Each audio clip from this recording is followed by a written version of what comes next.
Assalamualaikum warahmatullahi wabarakatuh. Yang terhormat Ibu Diani Selisopa SPD MPDI selaku dosen penampung.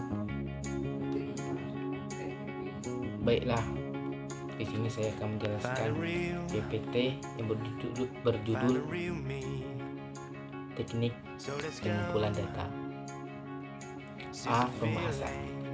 Pengertian teknik pengumpulan data. Menurut Suharsimi Arkinto, instrumen pengumpulan data adalah alat bantu yang dipilih dan digunakan oleh peneliti dalam kegiatannya mengumpulkan agar kegiatan tersebut menjadi sistematis dan dipermudah olehnya. Sedangkan menurut Ibnu Hajar berpendapat bahwa instrumen merupakan alat ukur yang digunakan untuk mendapatkan informasi kuantitatif tentang presi karakteristik variabel secara objektif.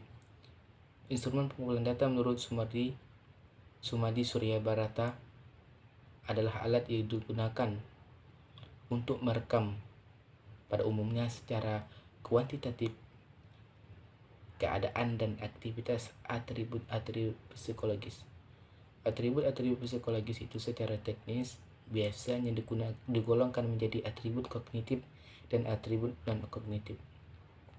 Sumadi mengemukakan bahwa untuk atribut kognitif perangsangnya adalah pertanyaan, sedangkan untuk atribut non-kognitif perangsangnya adalah pernyataan. Dari beberapa pendapat ahli di atas, dapat disimpulkan bahwa instrumen penelitian adalah alat bantu yang digunakan oleh peneliti untuk mengumpulkan informasi kuantitatif tentang variabel yang sedang diteliti. B. Proses pengumpulan data. Proses pengumpulan data ini sendiri menurut Nanlin pada umumnya terdiri di atas 8 tahap sebagai berikut. 1. Tinjauan literatur dan konsultasi dengan ahli. Pengumpulan data biasanya diawali dengan mengumpulkan informasi yang berhubungan dengan masalah penelitian. Informasi-informasi tersebut dapat diperoleh melalui peninjauan literatur yang relevan dan konsultasi dengan para ahli.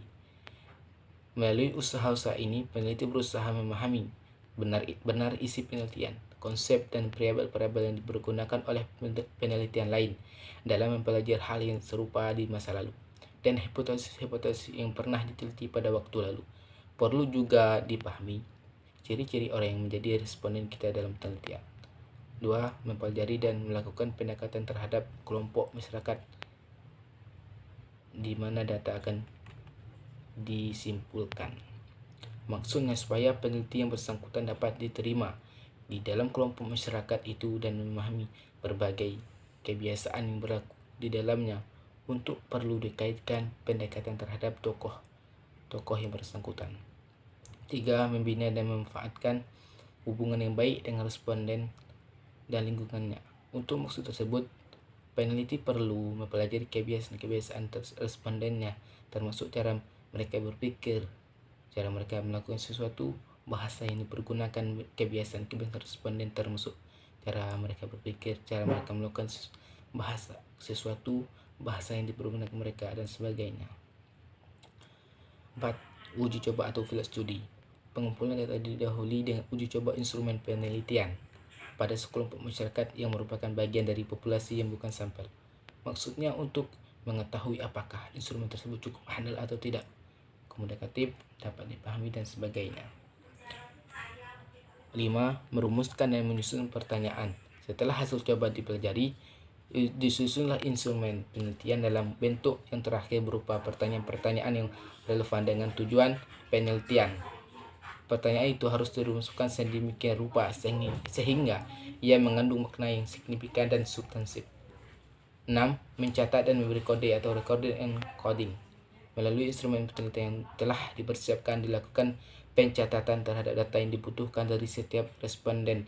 Informasi-informasi yang diperoleh dari pencatatan ini diberi kode guna memudahkan proses analisis. 8. Cross-checking validitas dan reliabilitas. Tahap ini terdiri atas cross-checking terhadap data yang masih diragukan kebenarannya serta memeriksa validitas dan reliabilitasnya. 9. Pengorganisasi dan kode ulang data yang telah terkumpul supaya dapat dianalisis. atau menurut tingkat pengukurannya. Satu, data nominal adalah data yang berasal dari pengelompokan peristiwa berdasarkan kategori tertentu. Yang perbedaannya hanyalah menunjukkan perbedaan kualitatif.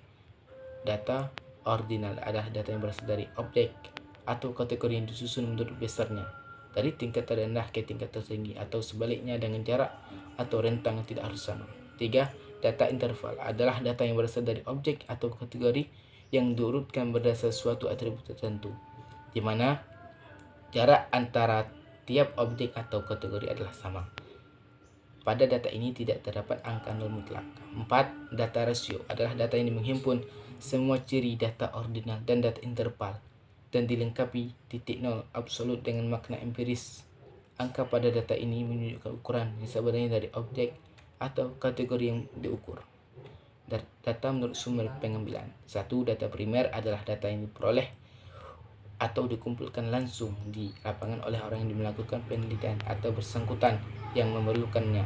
Disebut juga data asli atau data baru. 2. Data sekunder adalah data yang diperoleh atau dikumpulkan oleh orang yang melakukan penelitian dari sumber-sumber yang tertentu atau yang ada. Data ini biasa diperoleh dari perpustakaan, laporan-laporan yang disebut juga data tersedia. Data menurut waktu pengumpulannya. 1. Data berkala atau time series adalah data yang terkumpul dari waktu ke waktu untuk menggambarkan perkembangan suatu kegiatan atau keadaan. 2. Kertas lintah atau cross section adalah data yang terkumpul pada suatu waktu tertentu untuk memberikan gambaran perkembangan suatu kegiatan atau keadaan pada waktu itu. Data menurut sifatnya atau data berkala adalah data yang terkumpul dari waktu ke waktu untuk menggambarkan perkembangan suatu kegiatan atau keadaan. Kertas lintang adalah data terkumpul pada suatu waktu tertentu untuk memberikan gambaran perkembangan suatu kegiatan atau keadaan pada waktu itu. Sekian, terima kasih. Mungkin inilah yang saya dapat sampaikan. Mohon maaf jika terdapat kesalahan-kesalahan. Kebenaran hanya milik Allah dan kesalahan hanya milik saya sendiri. Sekian, Assalamualaikum warahmatullahi wabarakatuh.